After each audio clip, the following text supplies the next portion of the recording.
உணவே நம் மருந்தாக இருந்தோமே சிறந்து, மெதுவாக மறந்தோமே மருந்தே நம் விருந்து. இலையோடு சுடுசோறு போடும்போது அது நார்ச்சத்து, செயற்கையாய் இலை போட்டு அதை நஞ்சாக்கிறோம். உங்ககிட்ட பேசிட்டு இருக்க இந்த நேரத்தில் எனக்கு இந்த வரிகள் தான் ஞாபகம் வருது. இன்னைக்கு நம்மளுடைய பாரம்பரிய சமையலுக்கு தேவையான சில வரிகளோ அப்படின்னும் இதை பார்த்தோன்னே எனக்கு பதிஞ்சிச்சு மனசில். அதுக்காகத்தான் இன்னைய பதிவை இந்த பாடல் வரிகளோட நான் ஆரம்பிச்சிருக்கேன். அனைவருக்கும் வணக்கம். இன்றைய பாரம்பரிய சமையல் பகுதியில் இன்றைக்கி நம்ம பார்க்க போகிறது தோட்ட காய்கறிகளை வச்சோ இல்லைன்னா நம்ம மாடி தோட்டத்தில் கிடைக்கும் காய் வச்சு நம்ம என்ன பண்ண முடியும் அப்படின்றதான். இது பார்த்திங்கன்னா உங்களுக்கு வயலட் கலரில் இருக்கிற கத்திரிக்காய் எவ்வளோ அழகாக நீட்டாக அவ்வளோ அருமையாக வளர்ந்துருக்கு பாருங்கள். இது எல்லாமே உங்களுக்கு மாடி தோட்டத்தில் காய்ச்ச காய்கறிகள் தான். நம்ம குடும்பத்தில் ஒரு 4 பேர் இருக்கோம், 5 பேர் இருக்கோம்னா நமக்கு தேவையான காய்கறிகளை நம்மளே உற்பத்தி செய்ய முடியும் அப்படின்றத சொல்கிறதுக்காக தான் இந்த பதிவினை நான் சொல்லுவேன். இது பார்த்திங்கன்னா எல்லாமே மாடி தோட்டத்தில் காய்ச்சது தான். இது மிளகா அவ்வளோ பச்சை பசேர்னு அவ்வளோ அழகாக இருந்துச்சு, அப்படியே எடுத்து சாப்பிடலாம் போல இருந்துச்சு. புதினாவும் மாடி தோட்டத்துலேருந்து பறிச்சது தான். தக்காளி பார்த்திங்கன்னா ஒரு ஷேப் இல்லைன்னா கூட அது அவ்வளோ அழகாக கல் மாதிரி சூப்பராக இருந்துச்சு. இது பிரிஞ்சால் அப்புறம் கொஞ்சோண்டு அவரை மட்டும் காய்ச்சிருந்துச்சு. ஸோ இதை வச்சு தான் நம்ம இன்றைக்கி ஒரு சிம்பிளான டிஷ் பண்ண போகிறோம். ரொம்ப டிஃப்ரெண்ட்டாலாம் எதுவுமே கிடையாதுங்க. இதில் முக்கியத்துவம் அப்படின்னு பார்த்தீங்கன்னா நம்ம மாடி தோட்ட காய்கறிகள் தான். இதுக்காகத்தான் நான் அந்த வீடியோவே எடுத்திருக்கேன். இவ்வளோ காய்கறி பார்த்திங்கன்னா எங்கள் வீட்டில் காய்ச்சிதான்னு கேட்டால் இல்லை, இது எங்கள் நைபர் வீட்டில் காய்ச்சிருந்தது. அவங்க கூப்பிட்டு கொடுத்துருந்தாங்க. ஸோ ஆண்டி நீங்கள் பார்த்துக்கிட்டு இருந்தீங்கன்னா அவங்களுக்கு ரொம்ப ரொம்ப ரொம்ப பெரிய தேங்க்ஸ். உண்மையிலேயே அவ்வளோ டேஸ்ட்டாக இருந்தது ஆண்டி. நாங்கள் எல்லோரும் சாப்பிட்டு பார்த்தோம். ஸோ இந்த வீடியோவோட எண்டில் சப்ஸ்கிரைபர்ஸ் டைம் இருக்குது, அதையும் மறக்காமல் பாருங்கள். இப்போ வானலியில் எண்ணெய் வச்சுக்கோங்க. எண்ணெய் போட்டு எண்ணெய் கொஞ்சம் காஞ்சதுக்கப்புறம் கடுகு, சீரகம், சோம்பு போட்டு தாளிச்சிருக்கேன். இப்போது பொடிசாக நறுக்கி வச்சுருக்க வெங்காயமும் பூண்டு ஒரு 10 பல் இருக்கும், அதையும் சேர்த்து தட்டி போட்டு நம்ம வதக்கி எடுத்துடலாம்.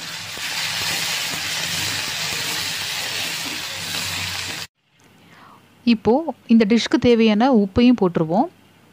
நான் உங்களுக்கு எல்லாமே கிளியராக டிஸ்கிரிப்ஷன் பாக்ஸில் கொடுத்துருக்கேன், பார்த்துக்கோங்க. ஒரே ஒரு தக்காளி மட்டும் பொடிசாக கட் பண்ணி அதை போட்டுருங்க.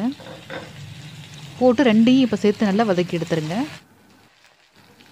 இப்போ தோட்டத்துலேருந்து பறித்த இந்த கத்திரிக்காவையும் அவரைக்காய் இருக்குல்லையோ அதையும் நம்ம இந்த மசாலா கூடவே சேர்த்து எண்ணெயிலே நம்ம நல்லா வதக்கி எடுக்க போகிறோம். கத்திரிக்காய் நான் இந்த மாதிரி ரவுண்ட் ஷேப்பில் தான் நான் கட் பண்ணி போட்டிருக்கேன்.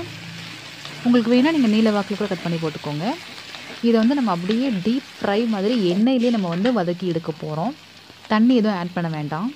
ஏன்னா இது தோட்டத்து காய்கறி அப்படின்றதுனால பார்த்திங்கன்னா ரொம்ப இலசாகவும் பிஞ்சாமல் இருந்துச்சு. ரொம்ப முத்தி போய் ரொம்ப நாள் கடந்து நமக்கு வரல. அதனால் தண்ணியே வேண்டாம் இன்னும் கேட்டால். இதை அப்படியே நம்ம மூடி வச்சுருவோம். எண்ணெயிலே நல்லா இது வதங்கட்டும். ஒரு 6 நிமிஷத்துக்கு அப்புறம் நம்ம திறந்து பார்த்தோம் அப்படின்னா நல்லா அழகாக இந்த கத்திரிக்காவும் இந்த அவரைக்காவும் சேர்ந்து அழகாக உங்களுக்கு எண்ணெயிலே பார்த்திங்கன்னா உங்களுக்கு பாதி நல்லா வெந்து வந்துருச்சு. இந்த சமயத்தில் மசாலா கொஞ்சோண்டு மஞ்சள் தூள், மிளகாத்தூள், தனியாத்தூள், ஜீரகப்பொடி இதெல்லாம் தான் போட்டிருக்கேன். இதை அப்படியே சும்மா மேலோட்டமாக போட்டு இதையும் அந்த எண்ணெயிலே நல்லா ஃப்ரை பண்ணி எடுங்க.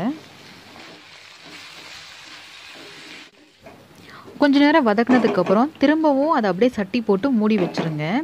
நம்ம மூடி வச்சிட்டோம் அப்படின்னா அது அழகாக உங்களுக்கு நல்லா வெந்து அந்த எண்ணெயிலே நல்லா வதங்கி வெந்து வந்துடும். நம்ம தண்ணியே சேர்க்க வேண்டாம்.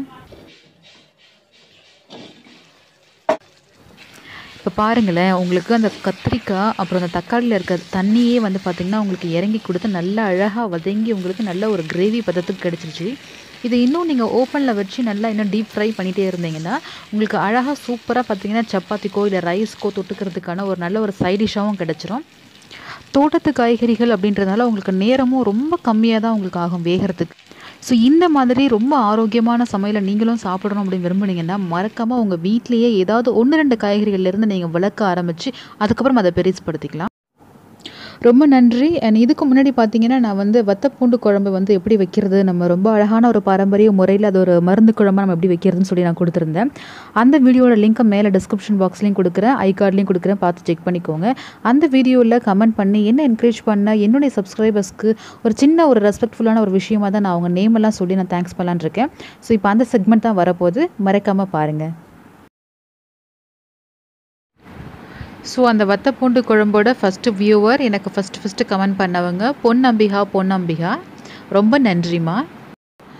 அடுத்ததா தனோஜா, பிரபாகரன் ராமையா, உஷா சந்திரசேகர், நிரஞ்சன், கவிதா மணி, ஸ்ரீதேவி, பானு, சுகந்தி, சித்ரா, ஸ்னேகா துர்கா, ஹேமலதா ராம்குமார், ஜனனி, கிருஷ்ணவேணி ராஜேந்திரன், கார்த்திக் ஆர், ஸ்ரீமூர்த்தி KM, ஹேமலதா, பாபு, சாந்தி உமாசங்கர், விமலா ராதாகிருஷ்ணன், கலாவதி அம்மா, Bharathi Raja, Jaya K, Kalpana Kiran, NRK tailor, Dhana Senthil, Kokila, Bhavani Srinivasan. உங்கள் அனைவருக்கும் எனது நன்றிகள். இந்த பதிவும் உங்களுக்கு பிடிச்சிருந்ததுன்னா மறக்காமல் லைக் பண்ணி ஷேர் பண்ணி உங்களுடைய மேலான கருத்துக்களை கீழே கமெண்ட்டில் கொடுங்க. நான் மற்றும் ஒரு பதிவில் உங்கள் அனைவரையும் மிக விரைவில் சந்திக்கிறேன்.